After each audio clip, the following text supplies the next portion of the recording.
Hello guys, good morning সবাইকে। তো গলাটা শুনে তোমরা বুঝতেই পারছো যে শরীরটা একটু খারাপ।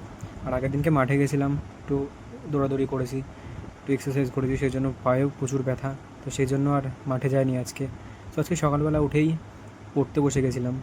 তো তারপরে কিছুক্ষণ পড়াশোনা করার পরে পল্টনদা ফোন করেছিল, বলে যে আয় প্রসাদ খেয়ে যা। গিয়ে দেখি পল্টনদা পবিত্র সংগ্রাম আর বিজয়কে কি একটা বেশ বলছে। তারপরে প্রসাদ প্রসাদ খেয়ে বাড়ি চলে আসলাম। এসে স্নান টান করে একদম ফ্রেশ ট্রেশ হয়ে বসে গেছিলাম পড়তে। আজকে প্রথমে শুরু করেছিলাম রিজনিংটা দিয়ে। তো রিজনিংটা পড়লাম, রিজনিংয়ের একটা চ্যাপ্টার কমপ্লিট করেছিলাম।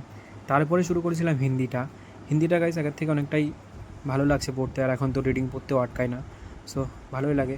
তারপরে হিন্দি বইটা পড়া কমপ্লিট করে তারপরে আগের দিনকে যে স্ট্যাটিকের বইটা কিনেছিলাম সেই বইটা পড়ছিলাম। স্ট্যাটিকের বইটা আমাকে সাজেস্ট করেছিল একটা দাদা, সো সেই বইটা দেখেই পড়ছি।